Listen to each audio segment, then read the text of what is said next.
हाँ जी, hello everyone, welcome. मेरा नाम कृतिका है। मैं हिमाचल जीके की आंसर राइटिंग करवा रही हूँ मेंस के लिए। तो आज हम लोग जीएस 2 डिस्कस करने वाले हैं। पहले मैंने जीएस 1 करवाया था, तो जिसमें हम लोग क्वेश्चंस देख रहे हैं, सिलेबस देख रहे हैं, और साथ में ही मैं आपको स्ट्रक्चर जैसा दे रही हूँ कि किस तरीके से आंसर आपको लिखना है, क्योंकि बहुत सारे क्वेश्चन हिमाचल जीके के रिपीट होते हैं। आज भी वैसे मैं आपको रीऑर्गेनाइजेशन जो जीएस 2 के टॉपिक्स रहेंगे वो करवाऊंगी। ये आपको आपकी आंसर राइटिंग में भी हेल्प करेंगे। और पुरानी वाली वीडियो अगर आपने नहीं देखी है तो डेफिनेटली उसको भी जरूर कवर कीजिएगा। तो आगे बढ़ने से पहले, अगर हिमाचल के टॉपिक्स आपके पास में नहीं है तो मैंने अलग से एक मेंस का बैच बनाया हुआ है। ये 999 में अवेलेबल है। आंसर राइटिंग जो है इसके साथ में है, so you can check it out. इसका लिंक डिस्क्रिप्शन बॉक्स में दिया गया है। अगर आपने पूरी एंटायर हिमाचल जी के करनी है तो मैं भी एक नया बैच भी शुरू करने जा रही हूँ। तो कोई भी इन्फॉर्मेशन चाहिए हो तो मतलब आप कॉल वगैरह कर लीजिएगा। मैंने पिछली वीडियो में भी बात की थी कि बहुत सारी ऐसी गलतियां हैं जो कि स्टूडेंट्स आंसर राइटिंग में करते हैं, जैसे कि अपना क्वेश्चन नहीं समझना है या फिर ज़्यादा लिख देना, कम लिख लेना। तो ये आपका प्रैक्टिस से आता है। और हम जो है मेंस की तैयारी हमेशा टॉपिक वाइज करते हैं। ये वो वाला टाइम नहीं होता जब आप पूरी पूरी किताब उठाने लग जाते हो कि अब कैसे पूरा पूरा पढूं। वैसे नहीं, हम लोग देखते हैं सिलेबस। तो ये है आज जीएस 2 का हिमाचल जीके का सिलेबस। अब देखो, ये आपको पीवाईक्यू एनालिसिस से पता चलता है। जैसे यहाँ पे लिखा है कि जो नेशनल मूवमेंट्स है, ये है तो पार्ट आपके जीएस 1 का, लेकिन जीएस 2 में इससे बहुत सारे क्वेश्चन पूछे जाते हैं। प्रजामंडल मूवमेंट हो गई, नेशनल मूवमेंट्स हिमाचल में जितनी भी हिमाचल में, और नेशनल इवेंट्स जो रेफरेंस में कि गद्दर पार्टी थी तो हिमाचल में उससे रिलेटेड क्या था, वैसे वाले जीएस 2 में पूछ ले जाते हैं। फिर आ गया हमारा गवर्नेंस का पोर्शन। इसके ऊपर सीधे सीधे सटीक सवाल आते हैं, जैसे कि Himachal Pradesh public service guarantee act है कि एक बेसिकली पब्लिक को कैसे जो सर्विस है उसकी गारंटी दी जाए, इसके ऊपर बात की जाती है। छोटा सा है, डायरेक्ट इनके ऊपर पूछ लेते हैं। इनमें से नहीं आया आज तक, इसमें से थोड़े बहुत आ जाते हैं कभी कभी। इनमें से जो मैक्सिमम क्वेश्चन है वो देखते हैं हम लोग यूनिट जो 2 है उसमें से। इसमें रीऑर्गेनाइजेशन कि हिमाचल प्रदेश पहले चीफ कमिश्नर प्रोविंस बना, फिर उसके बाद में कैसे वो जर्नी रही, इसके ऊपर बहुत से सवाल पूछे जाते हैं। अगेन स्ट्रक्चर, ऑर्गेनाइजेशन, इनके ऊपर भी नहीं पूछे गए। और फिर ये बड़ा इंपॉर्टेंट टॉपिक है जो कि है पॉलिटिक्स। हिमाचल में बायपोलर पॉलिटिक्स है, यानी कि वहां पे 2 ही पार्टीज रहती हैं।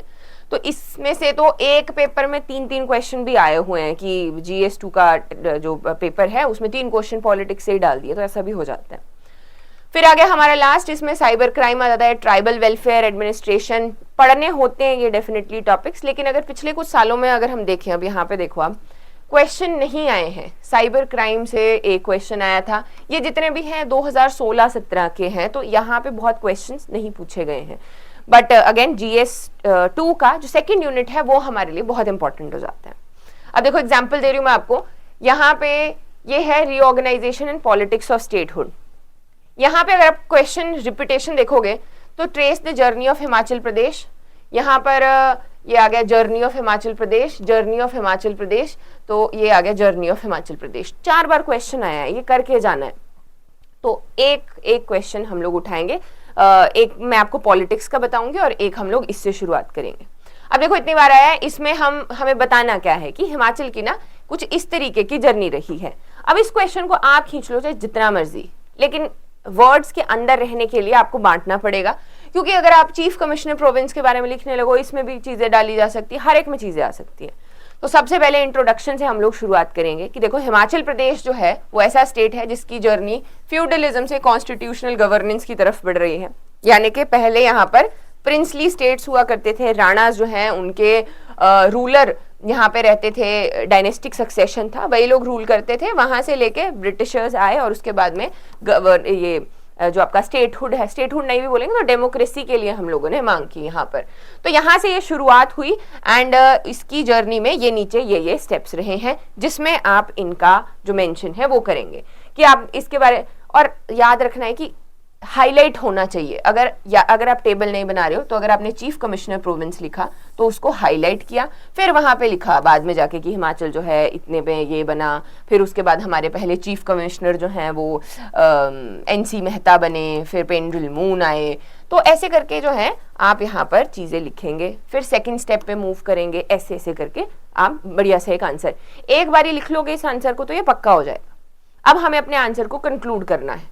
कंक्लूड कर रहे हैं हम लोग हिस्ट्री को, तो इसमें कुछ वे फॉरवर्ड तो हो नहीं सकता, या हम लोग आगे की बात तो कर नहीं सकते। यहाँ पे आप आगे के बारे में ये लिख सकते हो फिर कि वो वाला उसके जब स्टेटहुड मिल गया उसके बाद में यहाँ पर बहुत सारे चीज़ें जो हैं वो राइज की हैं, डिफरेंट सेक्टर्स में हमने ग्रोथ देखा है, या हिमाचल प्रदेश जो है अपना बहुत अच्छे से योगदान इसमें दे रहा है, तो ये हो गया पॉजिटिव। या फिर जो है आप थोड़ा बहुत वही हमारी जो जर्नी कैसे रही है, इट हैज़ बिन टफ, लेकिन डेमोक्रेसी को अचीव यहाँ पर हिमाचल ने किया, इसके बारे में लिखा जा सकता है। तो एक बार ये आंसर जरूर लिखना है, उसके बाद ये कवर हो जाएगा क्योंकि है तो इसमें स्टैटिक ही पोर्शन। तो इसके साथ ये हो गया।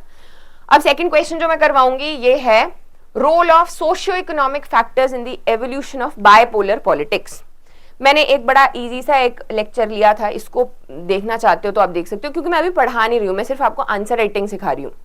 इसमें आसान सा ये है कि बायपोलर पॉलिटिक्स, हिमाचल दो भागों में बटा हुआ है पॉलिटिक्स के मामले में। इसको हम बोलते हैं upper area lower area politics, इसको हम बोलते हैं new Himachal old Himachal politics, और इसी को जो है अगेन बायपोलर पॉलिटिक्स भी कहा जाता है कि यहाँ पे हमें दो ही पार्टीज देखने को मिलती हैं। इसको दोनों पॉजिटिव और नेगेटिव वे में दोनों में लिखा जा सकता है। जैसे यहाँ पे लिखा है role of socio economic factors in evolution of bipolar politics, यानी कि इसको एक ऐसे पर्सपेक्टिव से लिखा जा सकता है कि बायपोलर पॉलिटिक्स ठीक है कि हमारे पास में दो ही पार्टीज रही हैं, यही हमारी मांगे पूरी कर पा रही है और इन्हीं के साथ में हम लोग डेवलपमेंट कर रहे हैं। दूसरा पर्सपेक्टिव आता है कि नहीं, ये तो किसी तीसरी पार्टी को आने नहीं दे रहे हैं। तो आप दोनों तरफ से आंसर को यहाँ पर लिख सकते हो, पर हमें चाहिए कुछ सोशियो इकोनॉमिक फैक्टर्स जिनके बारे में हम लिखेंगे। इंट्रोडक्शन में आप थोड़ा सा बायपोलर पॉलिटिक्स के बारे में लिख सकते हैं, क्या ये होता है हिमाचल प्रदेश में जो भी ये आपकी पॉलिटिक्स रही है वहां पर दो ही पार्टीज डोमिनेट की है, तीसरी को आने का ये जो है अवसर यहाँ पर नहीं देते।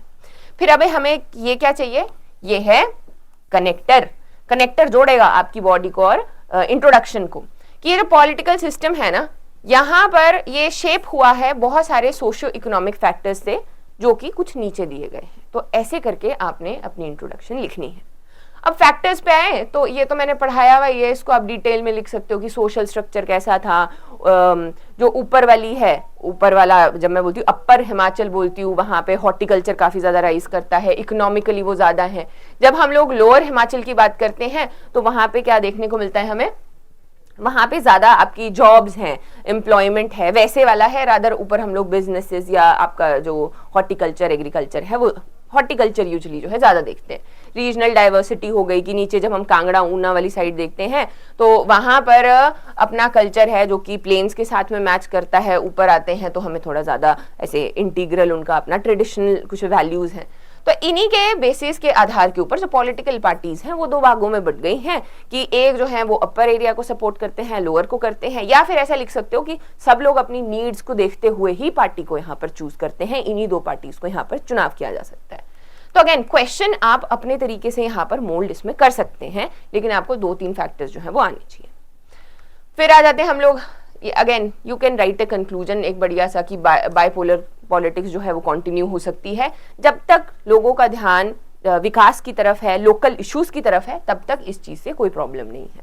पॉजिटिव नोट पे खत्म कर देना। एक क्वेश्चन और मैं बायपोलर पॉलिटिक्स पे बताऊंगी जो कि बच्चे कंफ्यूज हो जाते हैं लिखने में। जैसे अगर कैप पॉलिटिक्स आ जाए तो टोपियों के बारे में नहीं लिखना है, पॉलिटिक्स के बारे में लिखना है। सेम वजह से यहाँ है impact of cultural divide in politics of Himachal Pradesh.